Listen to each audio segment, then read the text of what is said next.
everyone, welcome back to Sunny Life Channel. Thank you so much guys for tuning in. I'm here to update you of what's going to happen on Isibaya from the 16th to the 20th of November 2020 on Monday. Sbu seeks advice from Ndwendle and she does not give him the news he wants to hear. Sihle enacts her plan to keep Dabula and Ndwendle apart. Pumele has a big favor to ask her son on Tuesday. Sihle's manipulation of Dabula seems to be working. Melusi steps up for Pumele in a big way.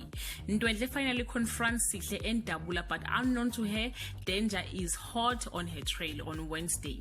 Sbu gives Dabula a terrifying ultimatum. Lillian suspects Saddam might have done something unforgivable. Meanwhile, Ngwebedla has a plan to help Dabula with the taxes on Thursday. Pumele put her foot down with a defiant Mpihlangene. Lillian learns a truth she is not happy about. Londiwe has a proposal for Melusi that could make them a lot of money on Friday.